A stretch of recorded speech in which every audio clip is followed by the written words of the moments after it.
In any case, you are here to address the entire United States of America. I'm going to undress the night. You're going to be on television for the whole United States. This is television? This is television. Where's the camera? Oh, this is the camera? Oh, I speak to the whole of America. All of America. I want to say, Mr. and Mrs. America, it's mamish for me a great cover to be here to speak to you, because today is going to be a big Kiddush Hashem. Also, can I also say for my friends from Borough Park and Williamsburg that might be watching? Absolutely. I can talk to them also. For my friends in Borough Park and Williamsburg, is een grote scootser watching the television and op Timme op beide zoeren.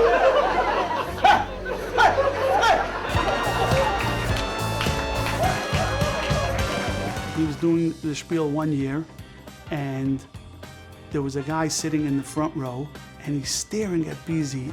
He says, I know this guy from somewhere. I don't know where I know him from. And it hit him in the middle of the spiel. This guy is a corporate lawyer in the same firm. And it was one of the senior partners. So a few days later, he calls Bentzi into his office, and he says, were you at the Purim spiel? And Bentzi said to him, please don't tell anybody. What was very surprising about him was that how he kept his law life out of his regular life. It's practically impossible to do what he did. He went to work like from 9 to whatever time. Sometimes he would work till 11 o'clock at night. His name was Bob Weiss. And he left the office, Bob Weiss was finished. He was back to Benzion Weiss. Nobody here knew him as Bob Weiss, you know. Once in a while I would joke, hey, Bob, and he would look at me like I'm not Bob, I'm Bentzi. Bentzi wanted to be Bob in the office. He wanted to be the person that everybody wanted to work with, that people wanted to be around, that was going to do a diligent and great work product. And it was surprising to me at the beginning that these two lives were so separate. To me, he's Bob. He was Bob, but I didn't know the Bentzi that everybody else knew. When Bentzi was born, they named him Benton, and all the Hungarian aunts and uncles clubbed together to say it's not a good name for him, that he should be called Robert, because all the doctors in the neighborhood were called Robert. So my mother-in-law listened to them and went back and changed his name to Robert. But you know what? I think he would have liked Benton better. It suited Bentzi better, more original.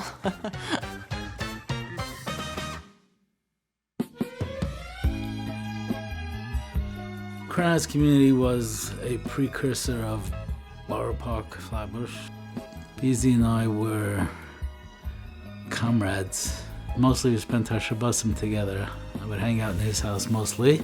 Bentzi's parents were amazing people. Bentzi's father, if you know Bentzi and his sense of humor, it came from his dad. Growing up as a kid, I don't know when it hit me that we were not the only children of survivors. I thought everybody was. All the yeshivas we went to were 99% Holocaust, children of Holocaust survivors. Started off together in Baba Yeshiva, and we went to a more modern yeshiva, Chassan Sefer. I was in Borough Park. I stayed there for quite a while. Through high school, Bentzi left, went to Tarvadas. So Tarvadas was a very unique yeshiva that it was not just one type of person. Many yeshivas, we have a certain type of guy. Tarvadas was a real mixture. And you could have a Chassidish guy and a Litvish guy and a guy that wore, in those days, a leather yarmulke, a kippah sruga, all in the same base medrash. We studied under the tutelage of Rav Pam. And Rav Pam was someone who also drilled in us the obligation to give back and to do as much as you can on behalf of the community. And Bentzi took that very much to heart. We all did Perche. We all were leaders in Perche. And in those days, and I didn't do this, but other people did it, they went to the hospitals to blow shofar on Rosh Hashanah. And we all went to camp because part of growing up was you had to give back to the kids.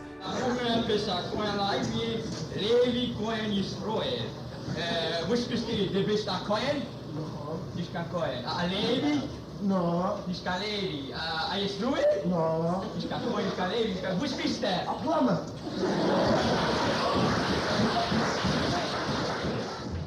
very early on when we came to camp, it became very apparent that he's a very talented person. There was this idea that they would give you a bunch of words and they would tell you that you have to act the word out. And I remember the word was supercalifragilisticexpialidocious. And we're sitting around the room and we're discussing this what are we going to do with this word? And like just literally out of nothing, he says, I have it. We're going to dress up as cauliflowers and we're going to have this whole skit that before being a cauliflower, we were actually a duchess. And what happened was we were banished and we can't be duchesses anymore, so we became cauliflowers. So we are super cauliflower expiala duchesses. And that was his thing. And I'm telling you, it doesn't sound like much, but I'm telling you, it was inspired. The big picture is we came from a very dark upbringing, and that was his defense. Okay, this is Malchi when her wedding. On the right is Tsibi, her sister, then her mother, on the left her mother, Tante Mime Esther, and then Libu, her sister. That's 1935? 1935, about then. All right. Tsibi died in Bergen-Belsen.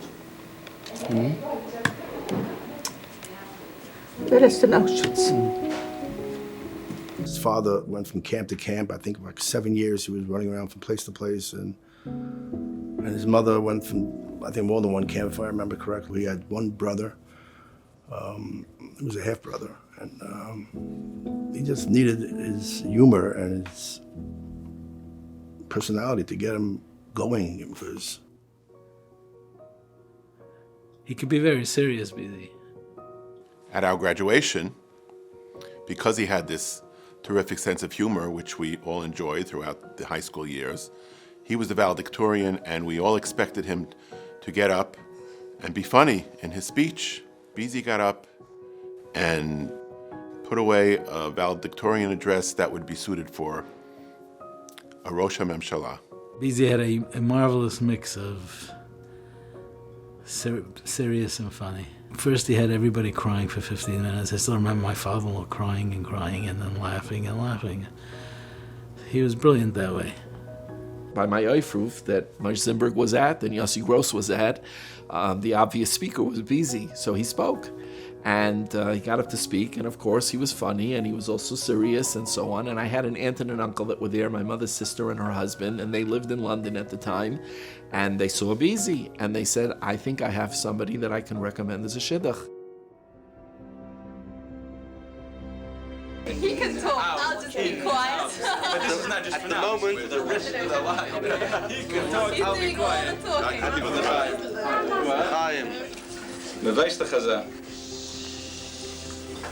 A shidduch is kommt sich nicht von sich allein. Shidduch, many people are involved normally. This is especially true when there's an ocean dividing each of the Bal Simchas. I feel like it's an international event. It's obviously receiving press coverage. And this is the siddur.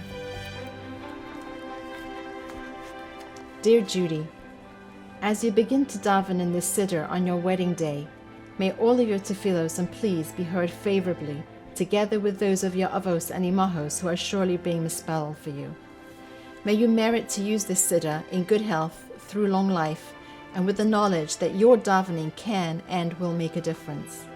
Please be misspelled for us today and every day for a long life together, replete with joy, direction, and purpose.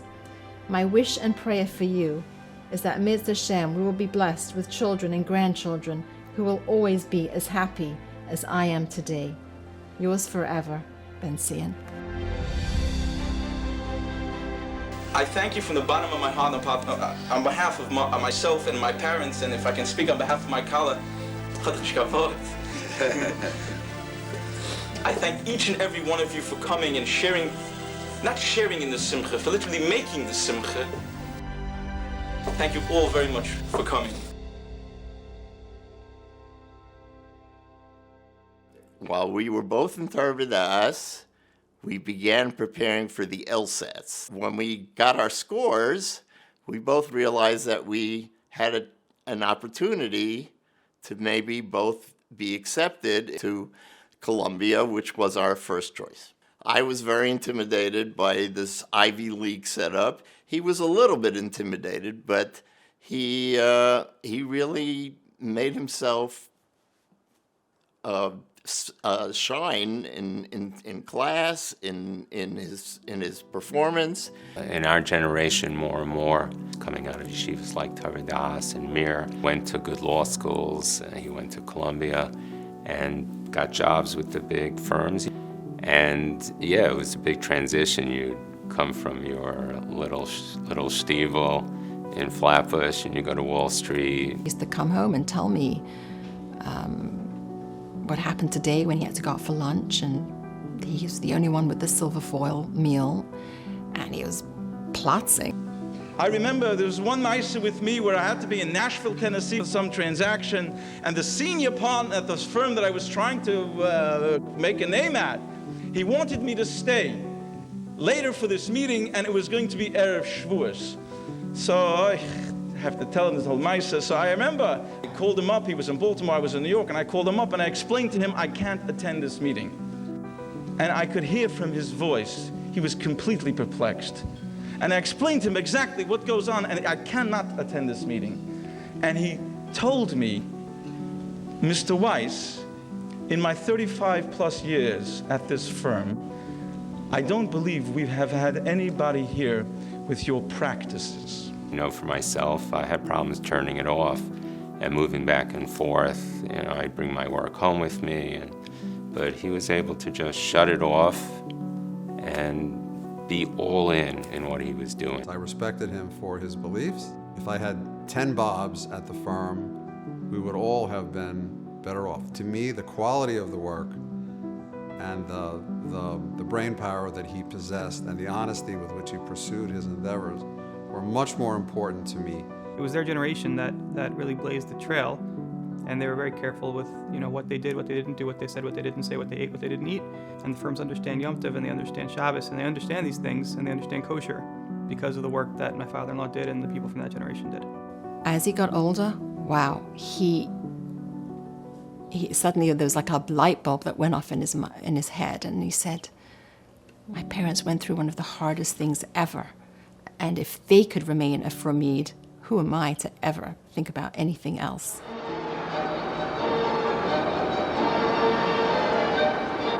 We are trying to make a successful Hanukkah, but being very new at this, we haven't a clue as to what to do.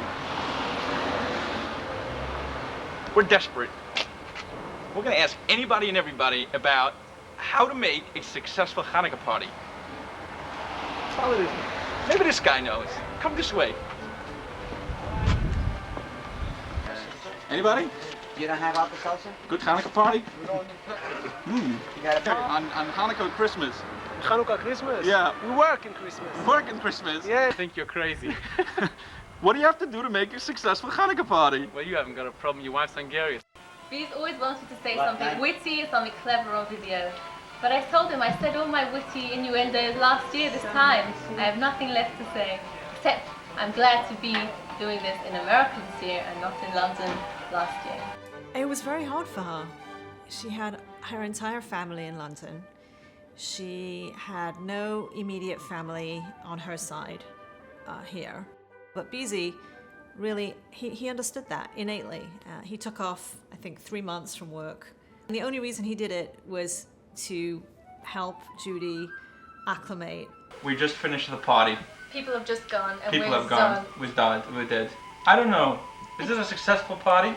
We had good people, and we had a good landlord. I think we knew how to make a successful Hanukkah party. Throughout the years after high school, I would always hear about him.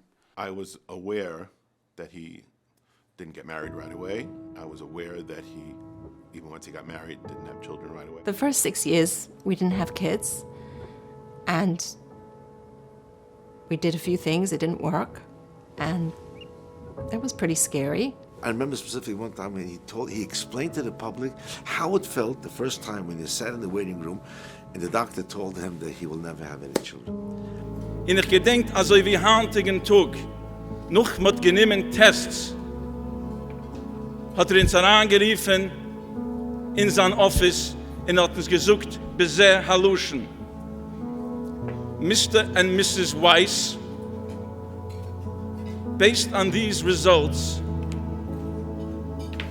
I conclude that you will not ever have any children of your own. Versteht sich, von mir, the world stood still. They, I would say, were never depressed about it. I think that Bentzi channeled his energy to help other people be misameach in their simchas, and I personally think he always believed deep down that he would have kids also, and it was just a matter of time. We figured, amidst Hashem will give us children. We're going to do whatever we have to do to try and get pregnant. But in the meanwhile, let's have a good time. So we traveled a lot. One of the entrances to the old town. Very nice. Beautiful, beautiful town. He loved to travel. And he always used to say the best part of going on the trip is the planning.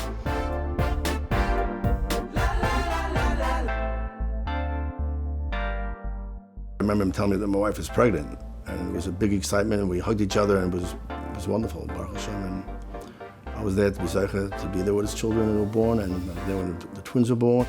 So he loved the boardwalk, and he loved the aquarium. So whenever he would say, anybody want to join me? I was the first to volunteer.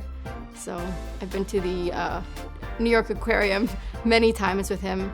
We would look at the tropical fish, and he would say how much he loves them. It brings him peace and calm. And I have no particular interest in fish. I just, I wanted to be with him. One of us got an answer right Friday night to the question in the Var Torah. He made us get up and dance around in a circle. Even though we didn't want to do it, he's like, come. Come and dance. Wherever I wanted to go, he always said yes. He always was able to take me. We used to spend hours and hours at sporting events, baseball games, and then when I wanted to go early to these games, he would take me early and sit there the whole time. And he was just always interested in whatever I was doing. It's funny because when Purim would be coming up, I'd be planning my costume, and my sister would be planning her costume. And in recent years, we, decided just to do like a family theme. And we would ask my father, a few days or a few weeks before Purim, would you like to join us? And he'd always say, no, I'm not doing it this year. This year, I'm not getting dressed up, I have to work. But we know how he worked. So we bought him a costume anyway. And then a few days before Purim, he'd start looking at our costumes, our shlachmanas, and we're preparing, and he'd say, did you have something for me? He was a performer, and he enjoyed making people laugh. He used to say, when I'm funny, when I'm making jokes, I knew if I was good, because if they laughed, they knew I was funny. Hey, spät, sei spät.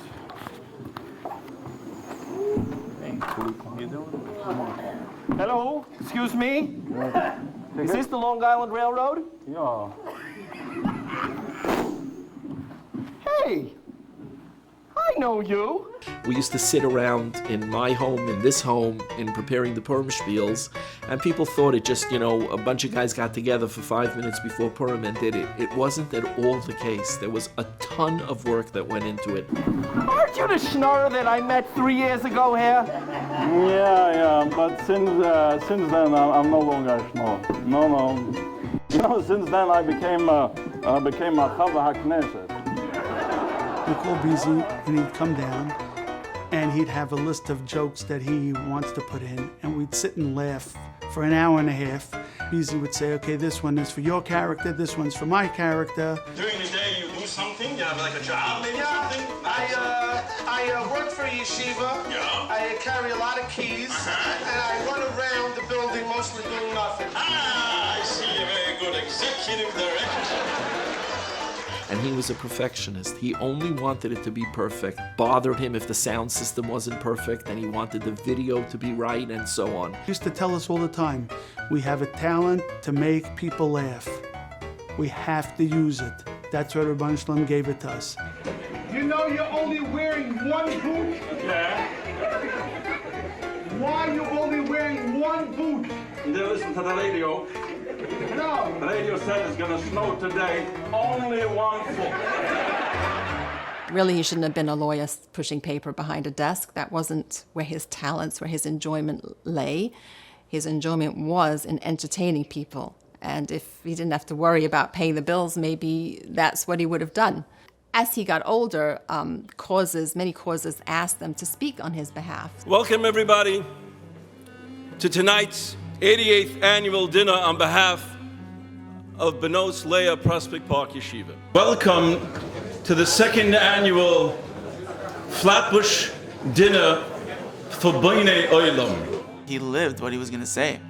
It was always, what do you think about this line? Would this line go over well? Even in the shower, he'd be going over lines, he'd rehearse the lines.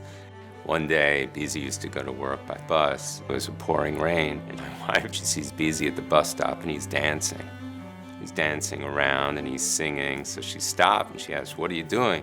He goes, "Well, I'm practicing for one of my speeches. I'm putting together the song and the lyrics," and he wasn't even aware that it was raining. People thought, Bentzi's so smart, he can just churn these things out, he can churn out these speeches, he can churn out these grammars. But what they didn't know necessarily was that he really put in so much time and effort and energy because he loved it.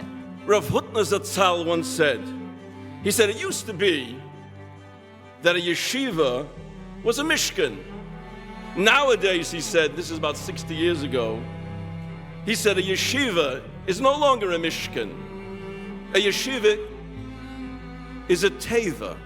It's an ark that provides shelter because there is a mabul raging outside. I knew he had religious pursuits after work, but we never discussed the particulars of those. He was interested in earning a very good living for his family. But there was a point at which he wasn't willing to go beyond if it meant sacrificing his other pursuits to enhance his financial status. But at the end of the day, he was going to leave and he was going to be busy. And I think he thought and knew that that was his real tachlis, what he was giving to his family and his community. The lesson of Torah V'das, and especially the lesson of Harav Pam Zeichet Tzadik Levrocha, was that the ehrlichkeit, the tmimiskeit, the ernstkeit that you had in the yeshiva classroom has to be extended to a corporate boardroom, to a negotiating room, a courtroom, whatever room you find yourself in, you are beshuka. This is all what really fulfilled him. It wasn't being a lawyer at all. It was rather having the Daf Yomi share. Being a lawyer and working late hours, and people think, oh, I can't find time to learn. What am I going to prepare? What am I going to do anything? But he found time to prepare, and he found time to give it, and it changed his life. And he took it so sincerely that he very, very, very rarely missed giving the daf. His chashivas and his love, which he had for Torah, it wasn't something just merely that he loved to learn Torah, or he enjoyed learning Torah, but he lived Torah. Invited him to every one of my children's weddings. He always wrote to me, don't set a seat for me, and I always wondered about it in the first time, and I said, why? And I found out the reason is because he's got to say the daf. I always described Bentzi as a serious man who was funny. He wasn't a slapstick, silly, nonsensical person. He was really serious. He knew what was real in life. He knew what values he had to set for himself. I think he used humor to connect people, and once he felt a connection, he could then turn the conversation, turn it to a more serious note. Yes, he brought in the jokes and he wanted to entertain, but at the end of the day, he did it because he really believed, and he wanted to have people go home and really believe the way he believed. And he was able to do that and use it now to get everybody in the ballroom convinced that this is the chesed, this is the tzedakah that we should all do. And he was so convincing, he was so good at it, that you were living along with him what he was saying.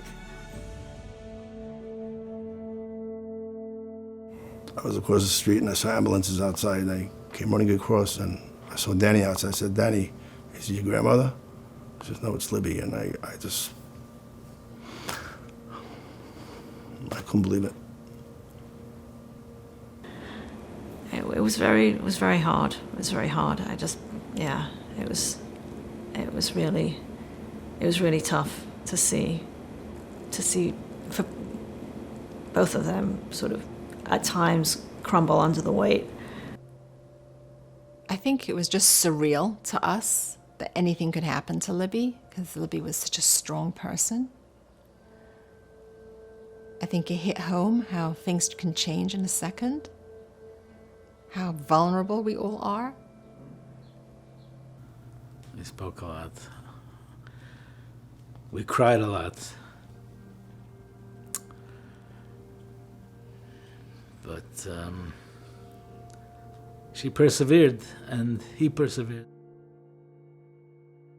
We were in our bedroom, I remember, and he was putting his pens away in the drawer, and I'm like, oh my goodness, what's happened, what's going to be? And he turned to me and he said, Judy, my parents had it harder. And I was like, wow, what kind of answer is that to me? I've got it really hard right now. That's what he believed. He believed his parents had it harder and that we were going to survive this together. He was always smiling and telling me it's going to be okay. He always saying to me, the sun will come out tomorrow. That's what he's saying in Weill Cornell Hospital to me many times. Well, it was annoying when he said the words wrong, and I would correct him. But he just, he said, it's okay, because it just kept us going, and myself as well. Made the most of it. He would make the craziest jokes with Libby in the house. It was the laughter.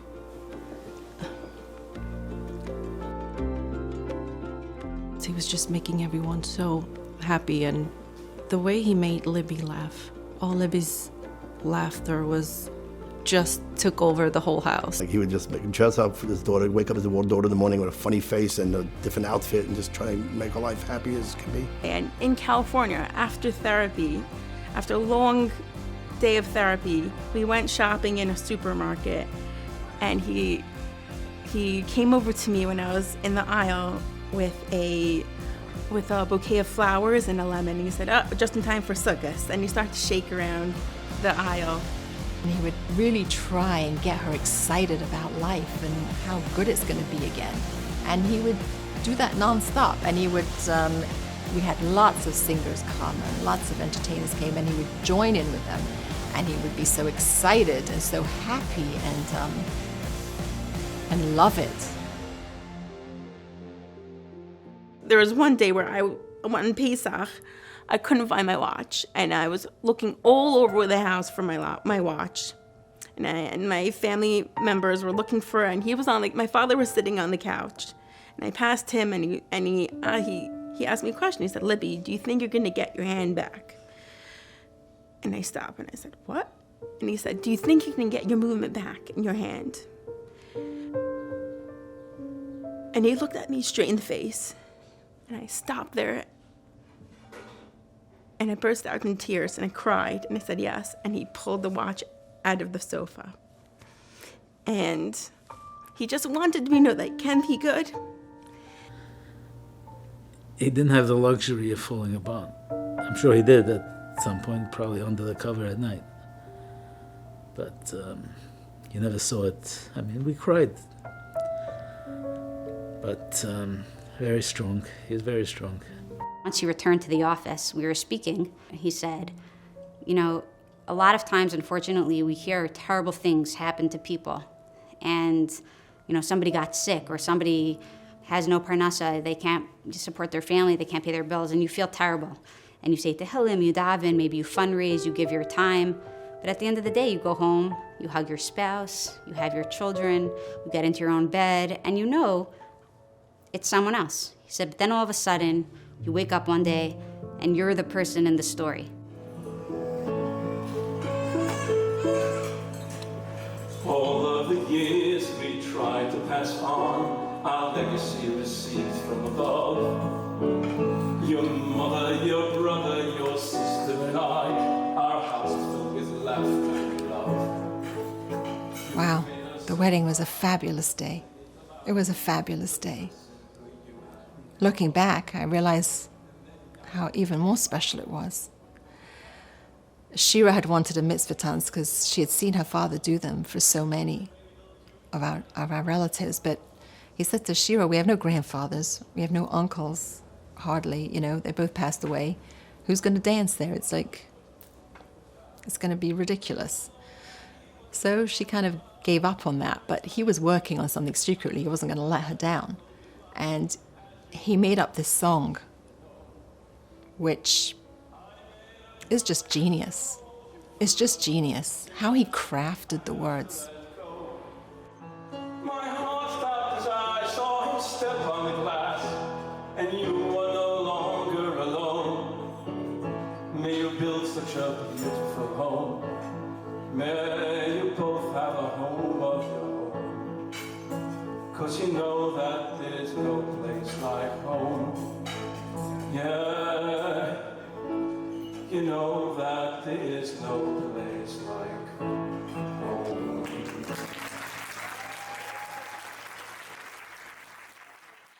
I got some test results for myself, and I had a bad feeling about these test results. And the first person I called was Judy, and I said, Judy, I think my test results are not good.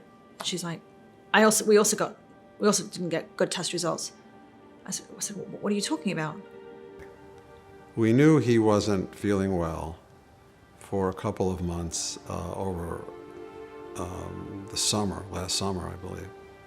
And he wouldn't talk about it. I believe that he felt that we could turn it into a chronic situation, that perhaps it could be managed 15, 20 years. I think that's what he believed. He's a very, very optimistic person. And we've been through so much already that he thought, hey, we'll figure this one out as well. But I think at the same time, he realized how sick he was. We had to be strong for him because he was strong for us. And I sat next to him in his bed. I told him, I'm so sorry, Daddy. And he said, Libby, it's okay. It's going to be okay. I was asked by people to call him because I was close to him. All he was able to tell me, he says, Shlomo, I guess Hashem knows best. We will accept whatever Hashem wants. I mean, for a man starting off this journey and being able to be in such a madriga to say that, and he really meant it. Even up to the last minute, he was joking with the doctors. He always used to he got hundreds in all his regions. And by the time he was breathing very badly, they told him, you're getting 100% oxygen. And I turned to him, I go, what else do you get 100 on? He goes, all my regions. When my father was sick and I found out I was pregnant, I called my father and I said, Daddy, I'm sure Mommy told you, but I'm pregnant. I didn't, I just launched into it. And he burst into tears on the phone. He didn't know. My mother didn't tell him. And I mean, the first thing he told me was, Shiur, if it's a boy, please name it after me. And I told him on the phone, Daddy, don't worry. You're going to be fine. It's all going to be okay. And Eretz Hashem, I'll name it for your father.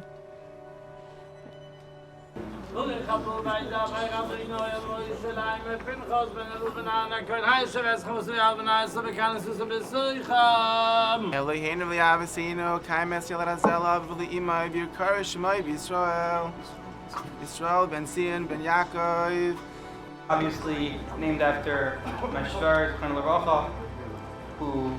whose name was Yaakov Benzion, but very much like Yaakov Avinu, my Shpieler's life was marked with certain unique concerns, certain unique fights and challenges that he had throughout the years, and every time he stood up and overcame his challenges. He took them head on and he won his challenges. And I think it's very fair to say that by the end of his life, my Shpieler was really Yisroel. He was Sarisa, Melakim V'Anashim V'Tzokal.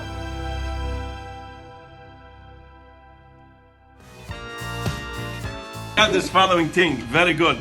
I bought it here, special clock for the light because we couldn't see at night.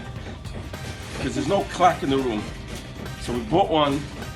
I have a watch, but I can't find it, and I find it, I can't look at it.